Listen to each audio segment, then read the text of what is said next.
The next technique is called whirling blades. It's another two-man attack, but this time you got someone in front of you and someone behind you. So this is where Whirling Warrior C comes into play.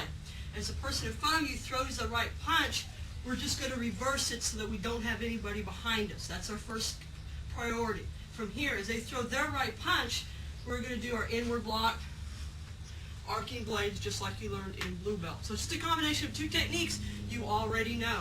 So again, the right punch, Whirling Warrior C, immediately into arcing blades. The B variation, same scenario, just a little bit different ending. Still going to use Whirling Warrior C, but as he comes in with the right punch, we're going to use threading the needle, side thrust kick, followed by a figure four, but this time we're going to use a hip throw rather than a takedown. So you're going to shuffle in, get the hip up against theirs, and throw them so that they end up kind of on their side, and from there you can lift and apply a lock. Again, the B version, Whirling Warrior C, right threading the needle. Remember the hand just comes up and grabs, side thrust kick as you pull them in, figure four, hip throw for the takedown. Now this is the way it looks with an opponent. The A variation, Whirling Warrior C, and from here, arcing blades.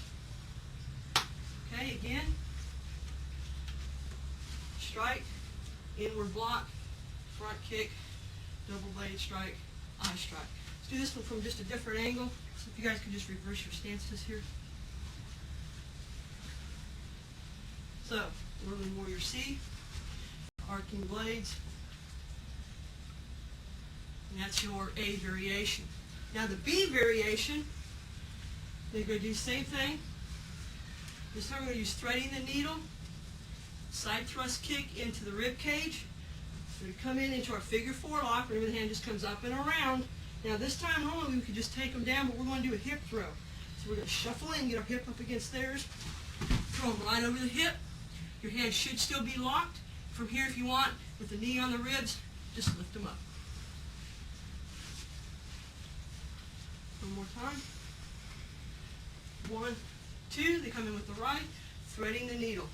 Side thrust kick as you pull them in, step down, get this up on your bicep, shuffle in, throw them over your hip, and lift.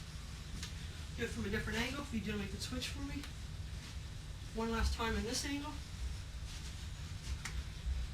1, chop, here, threading the needle, side thrust, hand shakes in and around, make sure this is in the bicep. At this point you should already have your lock. And shuffle in with the hip up against theirs, throw. When you have your lock here, just lift and apply pressure. That's your A and B variation of whirling blades.